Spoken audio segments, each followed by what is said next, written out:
to Gŵyl Haf. Welcome to Gŵyl Haf.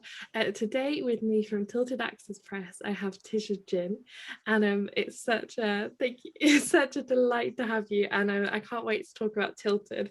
I'm going to do a little roll here. Oh, look at that! That's lovely. That's lovely. I've not seen them all like this. I mean, that covered that like spine design, strong. I'm going to put these down. So, as you might gather, Tilted Access are a press I've been following for a while, and are also happen to publish some like really big favourite books of mine. The two that really stand out, if anyone was curious, not so you are, is The Devil's Dance by Hamid Ismailov and Killing Kaneko and The Wild Grass on the Riverbank by Ito Hiromi. So those are my two possibly top picks, but there are quite a lot of other ones there that I've enjoyed as well. Very different to each other. Very different to each other, yeah. Very different to each other. Devil's Dance is like, well, do you want to explain them maybe? Do you want to introduce these two books? Maybe a little bit of both. I'm curious about how you see the connect. What caught you about them? I think Hamid Ismailov is an Uzbekistan writer, and it feels like a book that should be a classic to me. Like, there's a style of writing that is very enjoyable that you like, that for me I associate, with like your Tolstoys and whatever. And this is one I've enjoyed more.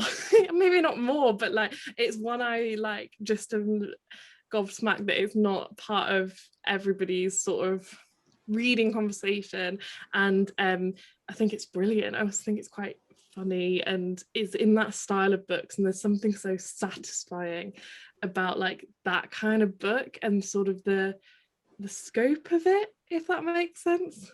And yeah, so intricate, isn't it? There's poetry inside it as well, which is quite a feat in translation, I think. Yeah, definitely. Have that prose and Killing Kaneko is all poetry as well, and then this one is just like straight up like more obviously my cup of tea, like sort of incredible feminist this was just great. Isn't it? Like it's so beautiful, and so I really like longer works in poetry. I think that's something like I've tried to read more of the last few years, and I've really, really enjoyed. Those are kind of, yeah. It's so interesting. I've been thinking about that a lot recently as well, because there was one point where I preferred things to be like flash, because my concentration span was not so good. But over the last couple of months, I've preferred to sink into a poet's body of work or any writers really. So. Yeah, it's interesting that you brought that up. Yeah, I remember like I read Killing Kaneko last summer, and I just like took it and just read it all in one go, and it was just amazing. It's so much oozing and like it's very rich. The vegetation like dripping. That's my ideal type of poetry. Yeah, that's exactly bang on. And so I guess, do you want to sort of introduce Tilted Access a little bit and sort of what you do and where all, I'll let you do that. So Tilted Access Press, we were founded in 2015, and we were founded by Deborah Smith. So she just released her translation of Han Kang's The Vegetarian, and it had done so well. And she had all this specialist knowledge around like how to go about publishing literature from Asia, not just specifically Korean titles. And I think she was looking for somewhere to try and like orient that knowledge. And so we publish literature from Asia with often quite a radical tilt, like often feminist, often a bit weird, which is what attracted me to the press. Certainly, I think just feeling like every book has another You know, it's a lot of the things that would put off a commercial publisher, I think, were things that attract us to a title, like things that risks being taken, challenging conversations being made. My first title that I worked on at Tilted Axis was Sergius Seat Bacchus by Norm Erickson Pasaribu. Here, if anyone wants. Yes, with the lovely feet.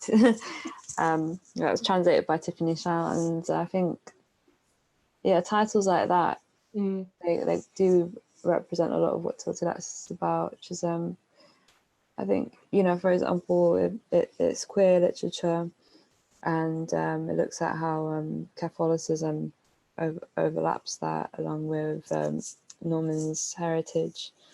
But I think there's these other angles to it that I really enjoy, like the fact that he was an accountant, and so he looks at the transactional nature of love in his writing, which I think is really fascinating. So yeah, I think we've always wanted to just trying to champion those voices who come at these really big topics through an unusual tilt, without it being a prescriptive thing of saying like make it weird. And I think translation for us was seen as, we don't want it to be an invisible hand in the text. We like the circularity of translation to be felt within what we publish, and so that's often why we have like the introductions at the beginning of what we put out, and even, for example, with Where the Wild Ladies Are by Matsuda Aoka, translated by Polly Barton. That series of short stories even has little explainer notes at the beginning of each story, just so that people really understand the heritage of folk stories and ghost stories that the book has been informed by. I think something that's important to say as well is we're a UK press, and the UK has a horrible history of imperialism that's still affecting writers around the world. And so we're wondering how to share work in a way that explores alternatives to the hierarchy, to like the hierarchy that we place on certain languages and forms, and I suppose the way that literature gets distributed. So, which I suppose is quite a meaty way of saying that we're very open, and we're trying to explore as many different types of publishing as possible. One of the like recent projects that relates to this last point about decolonizing in a very like radical way, not in a sort of Instagram way, is the sort of pamphlets you do translating feminisms, and sort of some of the smaller works you do, like that aren't, I guess, sort of like, for me it and obviously for you guys as press, like it's hard to like actually within like the novel and poetry forms, I guess there's sort of, if we think about those as the products of colonial systems themselves, like there is still obviously, like, you know, I'm not I still love a novel, but like there is something about that, and there's something more radical in these shorter forms and like potentially exploring other forms. So I wondered if you wanted to talk about translating feminisms at all. I agree. It's in translating feminisms. When I saw that Tilted Axis was doing that before I joined, I just thought that's such a brilliant idea, because I think that the main thing about those titles is that we help to put them out using our platform, but it's the editors that come on board to shape the project, and they all have a personal attachment to the projects. So I think that's really important with doing that. If you're going to have like small releases, like flash releases such as this series of limited pamphlets, I think it's important to make sure that it's being done in a way that's very in-house and personal, Parliamanag, that was curated by Gantala Press, and they're an amazing organisation. They're really cool. They're really cool. They're in the Philippines, and they basically, as well as like publishing, like poetry, they also publish things like cookbooks written by women from backgrounds like not cooking backgrounds. And then like they also like host workshops and like bring people in to have conversations around feminisms. So we were really excited to work with them and really just like hand over our platform and see the types of writers that they would want to represent within. And so I feel like that's my way of saying that when doing shorter projects that maybe might not be part of our main publishing cycle, that's a good opportunity to work and collaborate. And I think collaboration is one of the fruits of the most exciting things you can read, you know. And so when there's been some type of juicy collaborative process behind it, I think it's always, you can always tell when you're reading it, because it just reads better. Yeah. I couldn't agree more. Thank you. Are you what are your thoughts on that? Do you when you see a Kickstarter from a publisher, does it do you find it daunting as a reader, or is it intriguing? That's a really good question.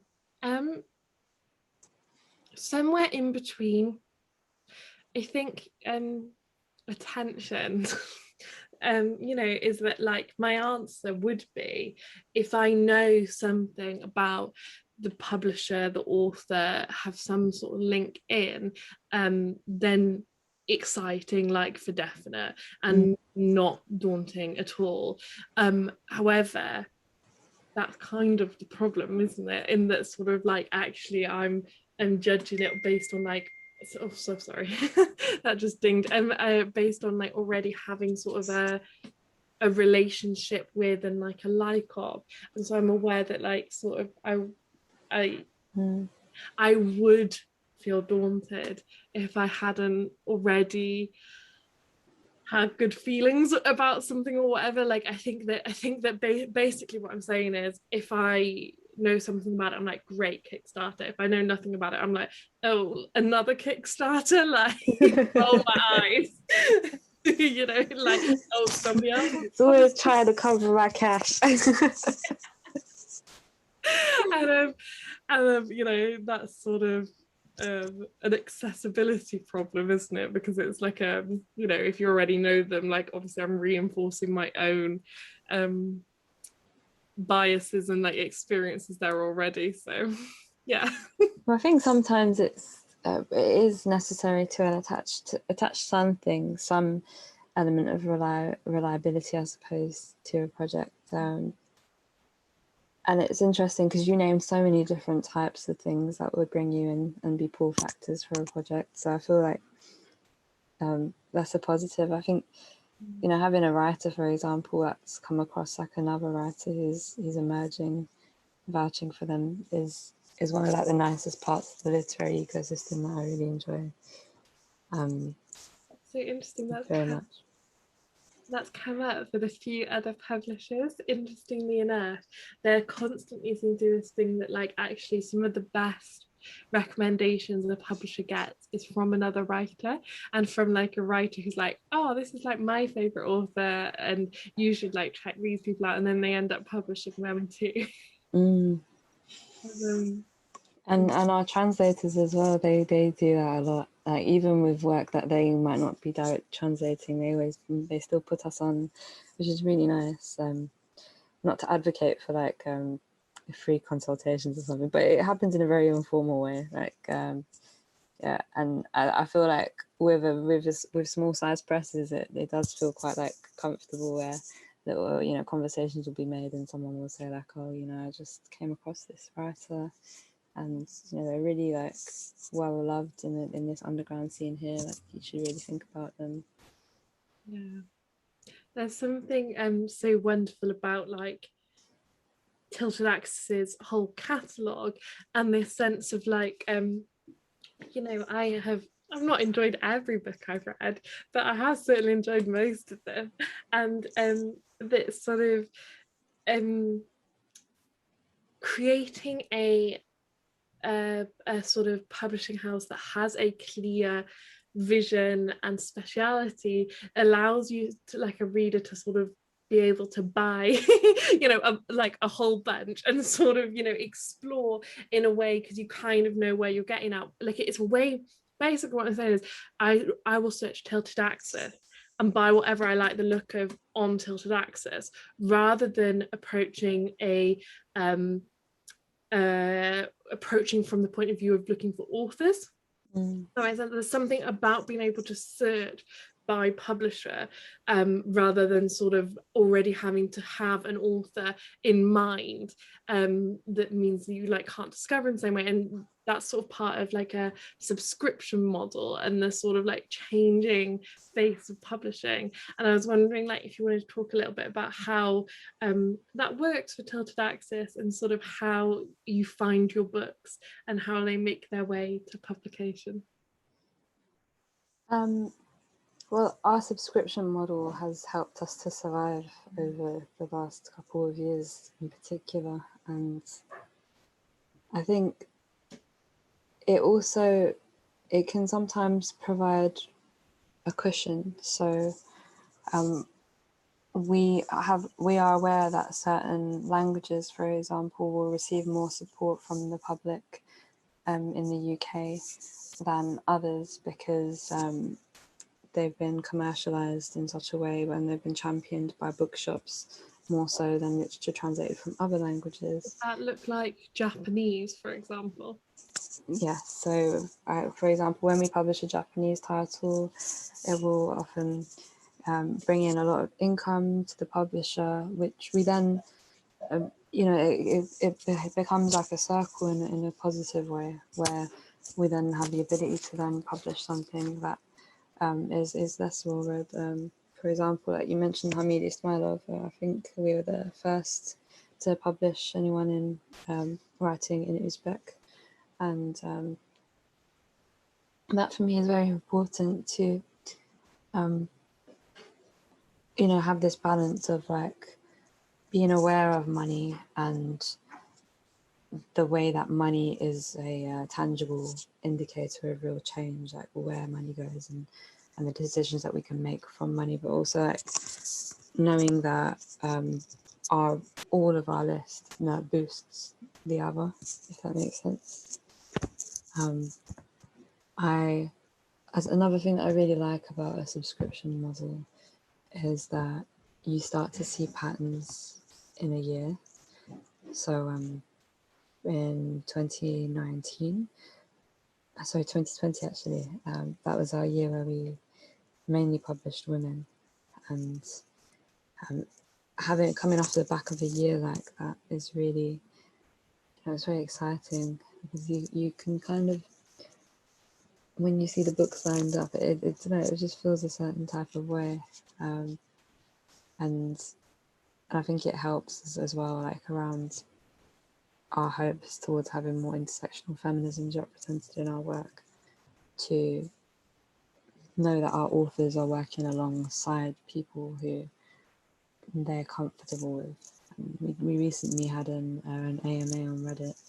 It was really fun. Like just a few of our authors jumped on to answer loads of random questions from the people on the fantasy forum there, and it was just nice to see like our authors. They just naturally they have very similar vibes. I'm always going on about vibes, but I think it is really important. So having, you know, a list that, well, I'm not trying to say that everybody's like best friends, but if your list makes sense together, I think that's really important. If you can have your authors on the same panel with one another, I think it says something about you're just creating quite a good safe space for certain literatures. I'm fully behind you there. I think that I think it is the vibes you create. I think that by having an intentionally intersectional and intentionally women's dominated space, it's such a different space, you know, and it's such there are still like, I don't know,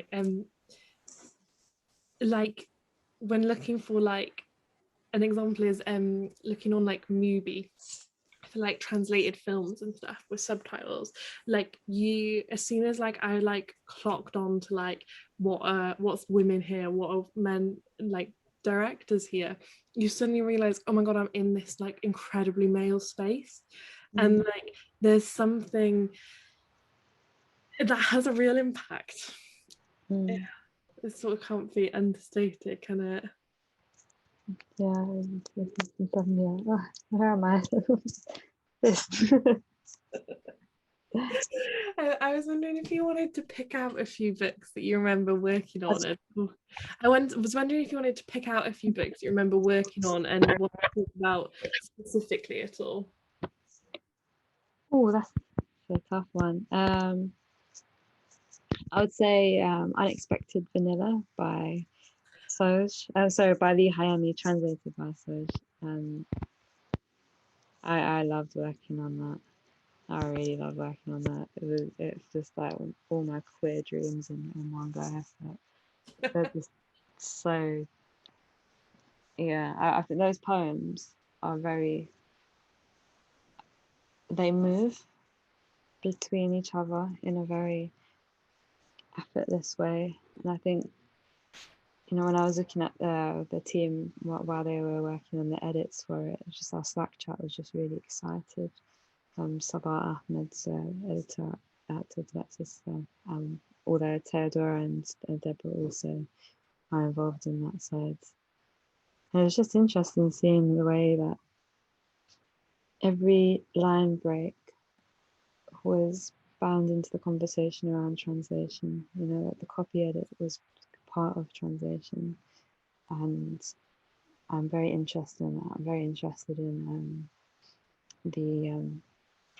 the pages and the layout of a text and how that informs the conversation around translation.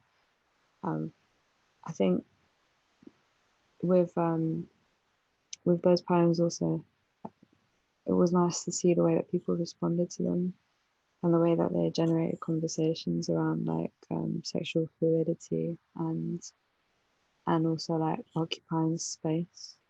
So, you know, you'll see a lot of like wave imagery, for example, and things like this, and like thinking about your body in relation to these like concrete but movable forces. I think it's very, yeah, I was very struck by it when I read it. It informs a lot of my personal work as well, which I think is something nice actually. A lot of people in Tilted Access, I think all of us, I'm not sure about Simon, but the rest of the team, I think we're all writers. And I feel like Simon's probably a secret writer too. And so I think we all are directly inspired by the work that we put out, which is nice. Most of it anyway. Like we can't all have the same favourites, of course. Well, there's such a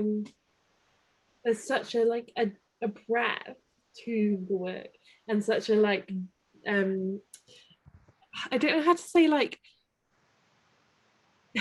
the word that's coming to mind is deepness, and I don't think it's right.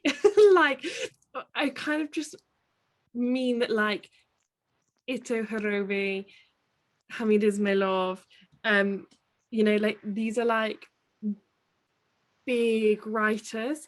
Like there are sort of, they really nicely complement people who like are maybe more like not contemporary, but they're a little bit younger. Basically, you know, it's like the difference between people who are like now in their 60s-ish and people who are now in their 20s and 30s. And like there's this like breadth of history there and this like I don't know, I love that you guys don't just publish something that, you know, 2020, this only, you know, this was only, you know, it's yeah. like that from an archiving perspective as well. 'Cause I think, I think with Hamid's work, for example, some of it is older. Like he wrote it, I think, in Central Asia trilogy, which he's completing this year. We're putting out a title of his called Manashi. Pre-ordered. So oh gosh, it's really good. I've read some of it. Very good so far. It's huge, but like it's a fast read still, and so some things are coming from authors' backlists, like from a way back, like quite a way back. Yang Ge, her Strange Beasts of China, she wrote that when she was 21, and then Jeremy translated it I think 2 years ago, and now it come out this year with her. So. It's a really good book. I thoroughly enjoyed this one. Yeah. It's really good fun as well, I thought. This and Why the Wild Ladies Are. Both of these, like, they're different, but they're linked in my head because of how fun they are and slightly surreal. I think I read those two back to back, because I read Strange Beasts quite a while before publication, and I read Wild Ladies way after, and so they became like now I associate them also in a very similar place. It's really interesting because Where the Wild Ladies Are is like short stories that happen to link, and then Strange Beasts is like a novel that happens to be like self-contained-ish episodes, and yet somehow they've like arrived at the same place despite being like coming from the opposite ends. I think that also, when we were speaking earlier about like different types of reading, at the time that I read those, I definitely was very much into like episodic reading and like being able to just put things down and go and then come back, and so it's really was nice for that. Whereas right now I'm very much in the mode of like I want to have a good long classic read, so Manashi. I think it's a summer thing. I don't know. The bigger texts I get through in a year will often be the summer. That makes sense. Yeah, I hadn't thought of that, but you're right, because it feels that summer now completely. But yeah. I'm treating. I think this year I'm on switch off mode from May onwards.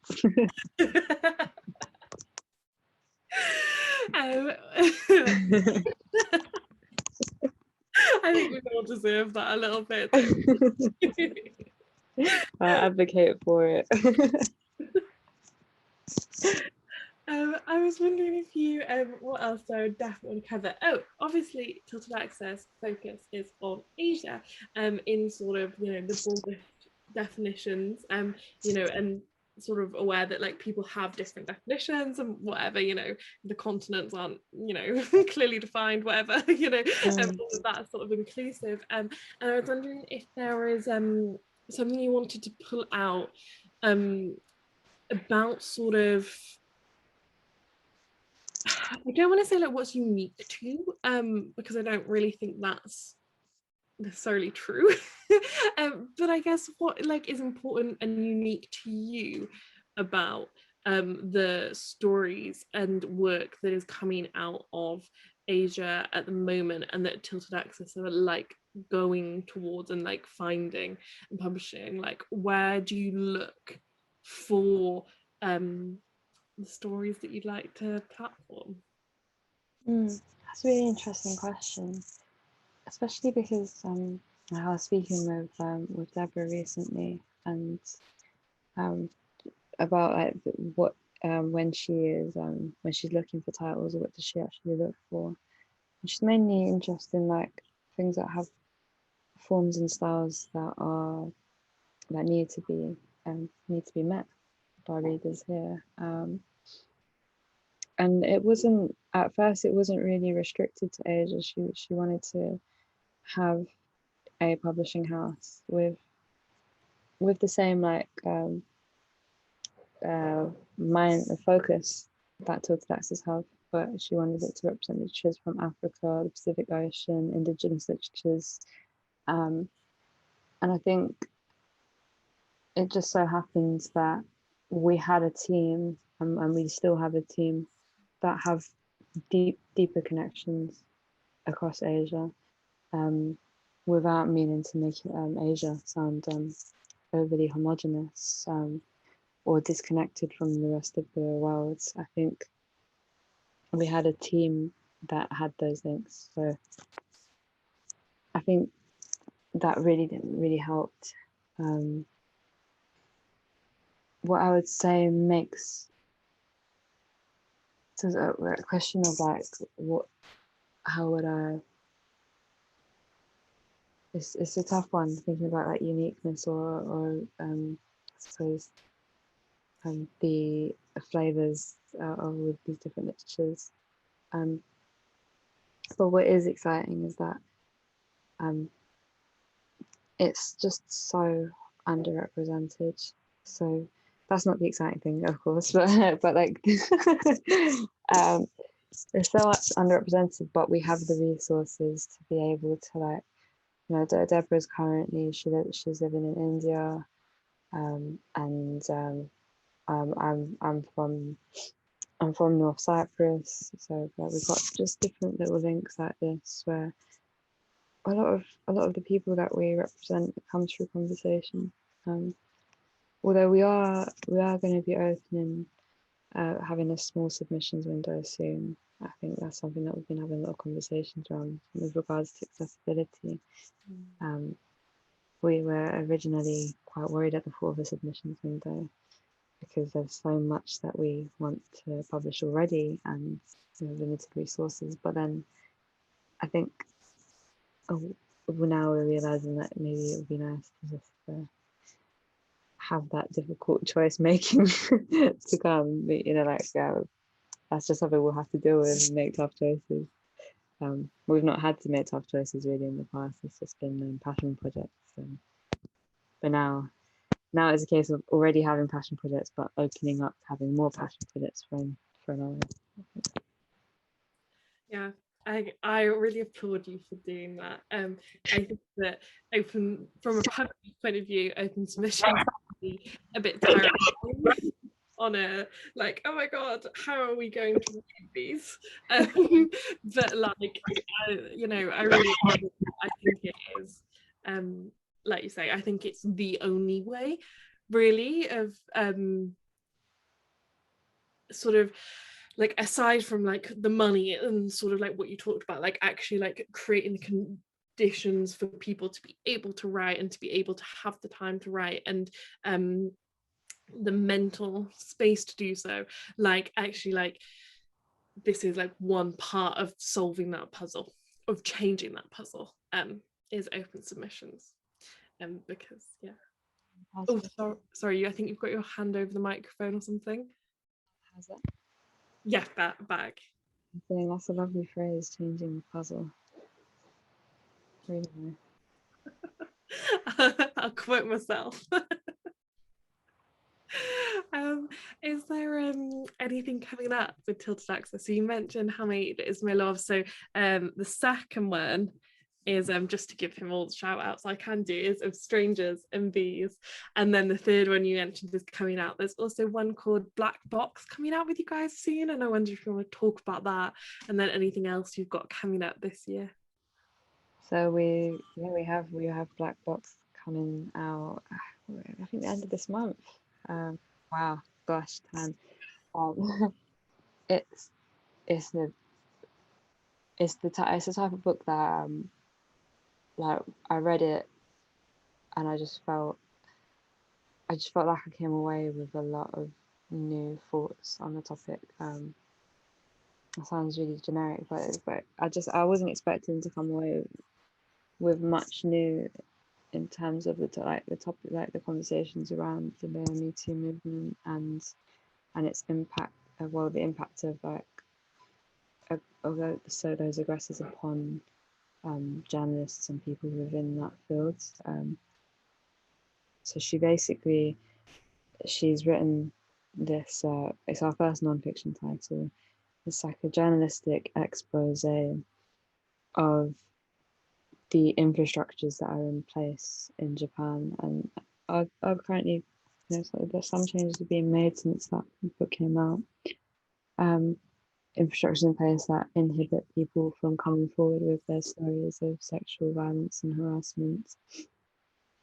And it was based on the fact that when she came to the police with her own story, she was told that because there was no evidence per se, no one had seen anything, and there was no way of tracing it. That it was considered a black box, and they were to put the case aside. And then she went on this long journey. She hired like a private detective, and I think it's just a very interesting way of looking at such a you know, like it's a deeply personal story, but at the same time it's looking at court and, you know, the politics around coming forward with your story and what your own reputation means, like what the concept of a reputation is. So I think it's a very, yeah, I think I'm just feel really honoured that we're publishing it. We're Feminist Press are publishing it in the US in July as well, and it's been really great working with them in the lead up to the title coming out. They've done some good work, Feminist Press, haven't they? Yeah. What's it like doing non-fiction? Is that something you think you'll do more of? I think if we have the right projects, definitely. So with this project, it just felt right, and I from my perspective of being someone that's I'm the community manager at Tice Cin, so it's just to connect readers to the book. I think I found it interesting thinking about the ways that non-fiction could trigger you in a way differently to how fiction can. So like how do we package these characters and talk about them sensitively? Like we were very careful, for example, with the blurb and just making sure that people know what they're about to read, and something that we're really focused on and have been and from the press as well, we've been in conversation with them about just to make sure that even with trigger warnings that they in themselves are not triggering, because I think that happens quite a lot where a trigger warning will be like and then it's like, oh my god, like you tried to trigger warn me and you triggered me in the trigger. Yeah. Right. Right. It's definitely something I've felt before. I'm coming from a poetry background. I don't know, like you know when you go to those like spoken word nights for example, and they give a trigger warning, and it's a bit like as a really horrifying trigger warning. I wish that you'd have been a bit more thoughtful about it. And also, like, what does, like, are you just giving a trigger warning, like, and are you actually creating the space in which I could leave?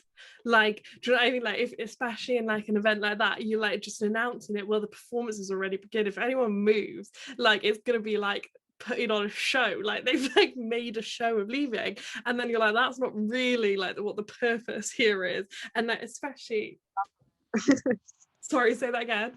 2 seconds to evaporate. Yeah. Yes, yeah, trigger warning, I'm gonna go straight into it. Yeah. Especially at spoken word, like most spoken word is definitely a medium to explore you know, distressing events, to say the least, and like it can be very dark.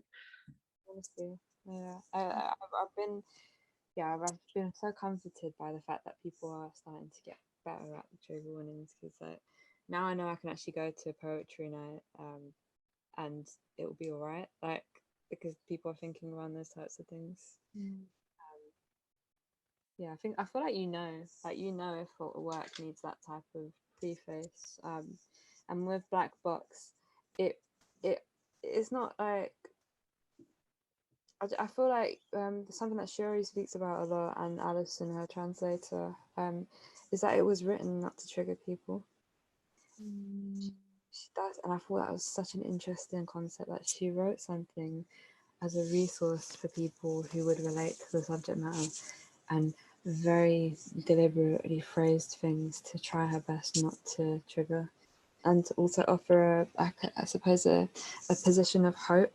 So you know, it's not just a story of her life in a way that it feels like it's final. It very much offers a conversation up where hopefully things can be done differently with time.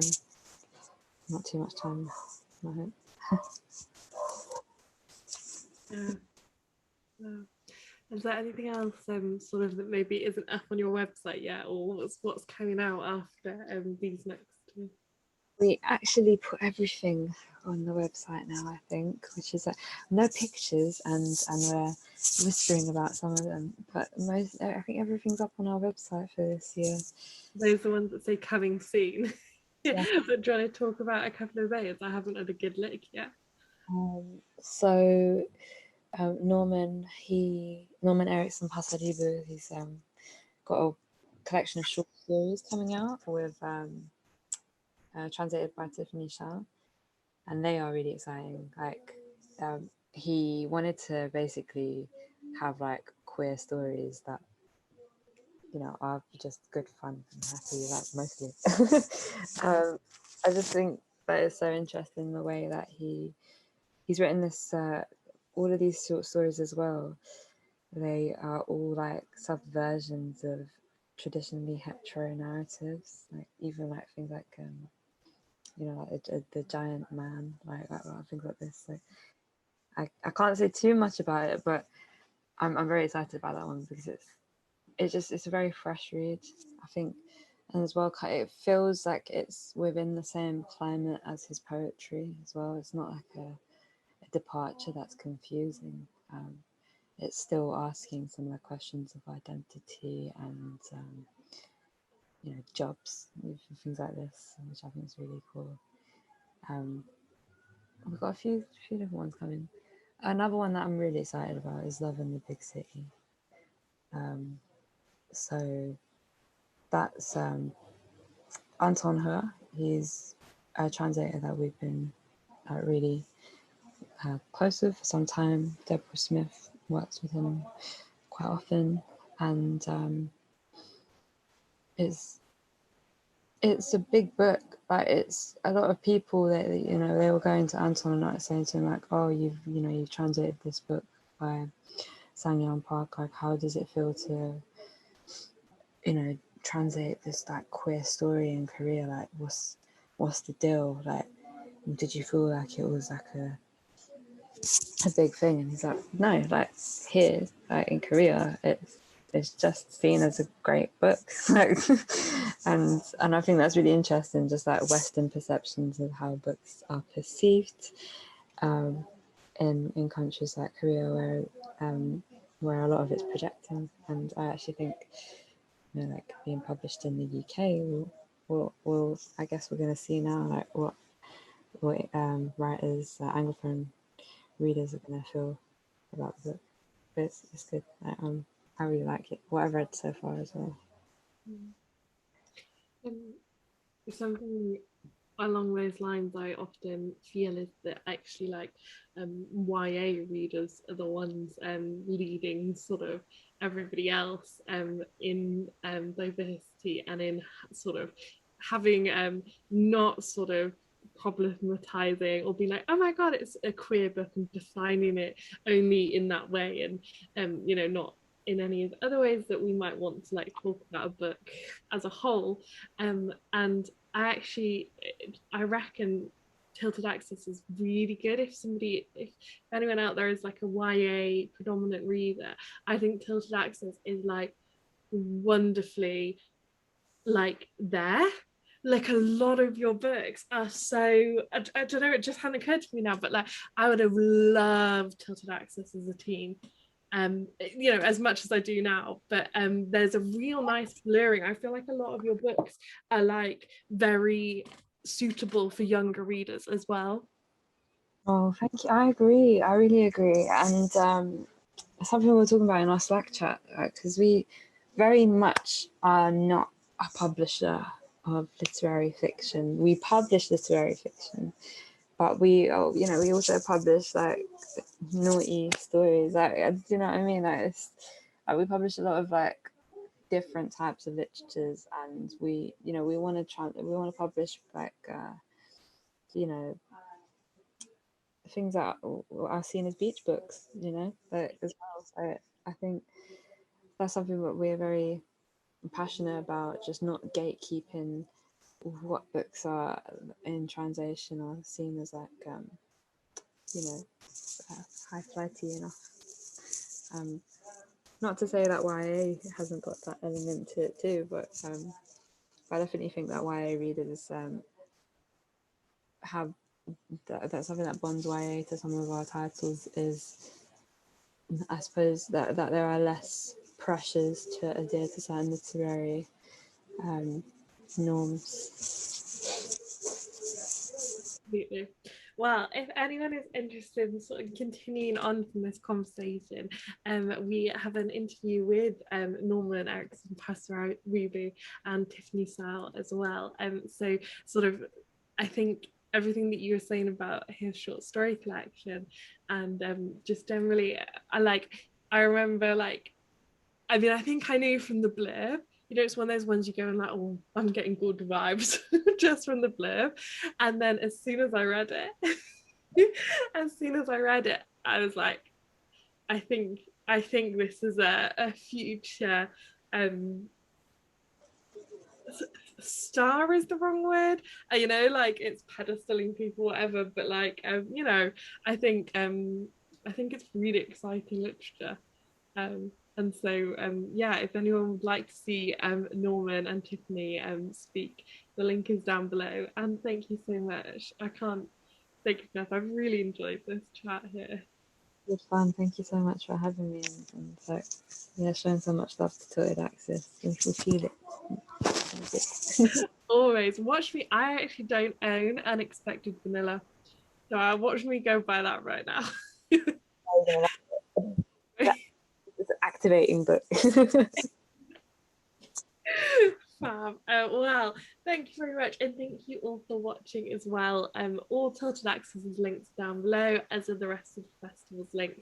So if you want to hear about what any other publishers are doing, sort of within the field of translated independence, have a look down below as well. And thank you for watching, and goodbye.